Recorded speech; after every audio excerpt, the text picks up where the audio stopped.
بسم اللہ الرحمن الرحیم۔ اللہم صلی علی سیدنا و مولانا محمد وعلی آل محمد۔ ناظرین السلام علیکم۔ اللہ رب العزت اپنی مخلوق پر انتہائی رحیم و کریم ہے۔ اس کے رحم و کرم کی کوئی انتہا نہیں۔ ناظرین و سامعین، اللہ رب العزت کے رحم و کرم کا ایک عظیم واقعہ بیان کرنے جا رہا ہوں۔ قوم بنی اسرائیل میں ایک بہت ہی برا شخص تھا جو برے کاموں سے کبھی منع نہیں ہوتا تھا۔ جب شہر کے لوگ اس کے برے کاموں سے بہت زیادہ تنگ آ گئے تو انہوں نے بارگاہ الہی میں اس کے شر سے محفوظ رہنے کی دعا کی۔ اللہ تعالیٰ نے اس وقت کے نبی حضرت موسیٰ علیہ السلام پر وحی نازل فرمائی کہ بنی اسرائیل کے فلاں شہر میں ایک بدکار شخص رہتا ہے، اس کو شہر سے باہر نکال دیجئے تاکہ اس شخص کے برے کاموں کی وجہ سے پورے شہر پر آگ کا عذاب نازل نہ ہو جائے۔ حضرت موسیٰ علیہ السلام اس شہر میں تشریف لے گئے اور اس شخص کو وہاں سے نکال دیا۔ یہ شخص ایک دوسری بستی میں چلا گیا۔ اللہ تعالیٰ کی طرف سے حضرت موسیٰ علیہ السلام کو دوبارہ حکم ہوا کہ اس شخص کو وہاں سے بھی نکال دیجئے۔ حضرت موسیٰ علیہ السلام نے اس شخص کو اس بستی سے بھی نکال دیا۔ آخرکار وہ شخص ایک ویران غار میں چلا گیا اور وہاں رہنا شروع کر دیا۔ اس کے آس پاس کوئی آبادی نہ تھی اور نہ ہی دور دراز تک سبزے کا نشان تھا۔ وہ شخص اس غار میں آ کر بیمار ہو گیا۔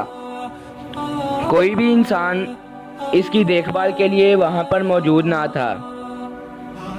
کمزوری اور نکاہت کی وجہ سے وہ زمین پر گر پڑا اور اپنا سر مٹی پر رکھتے ہوئے کہا، کاش میری ماں اس وقت میرے پاس ہوتی تو مجھ پر اپنی محبت نچھاور کرتی اور میری اس بے بسی پر آنسو بہاتی۔ اگر میرا باپ میرے پاس موجود ہوتا تو میری دیکھ بھال اور مدد کرتا۔ اگر میری بیوی میرے پاس موجود ہوتی تو میری جدائی پر آنسو بہاتی۔ اگر اس وقت میرے بچے میرے پاس موجود ہوتے تو وہ میری میت پر روتے اور کہتے، اے رب العالمین، ہمارے بے بس، برے، گنہگار اور مسافر والد کو بخش دے، جسے پہلے تو شہر سے نکال دیا گیا، پھر دوسری بستی سے بھی نکال دیا گیا۔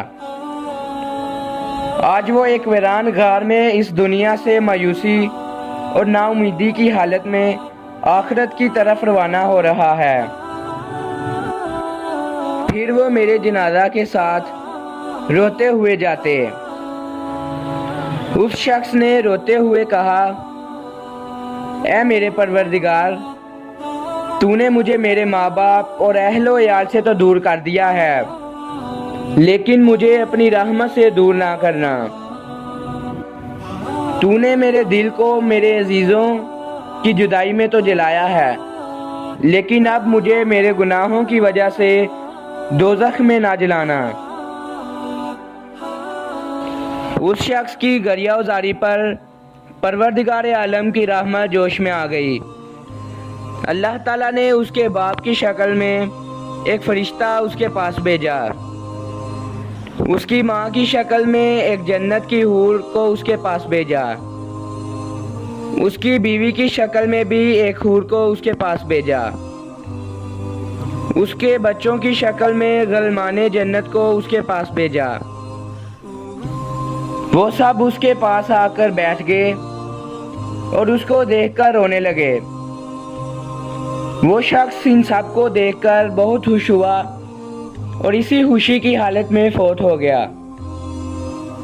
پھر اللہ تعالیٰ نے حضرت موسیٰ علیہ السلام پر وحی نازل فرمائی کہ فلاں غار میں جاؤ، وہاں پر ہمارے ایک دوست کا انتقال ہو گیا ہے، اس کے کفن دفن کا بندوبست کرو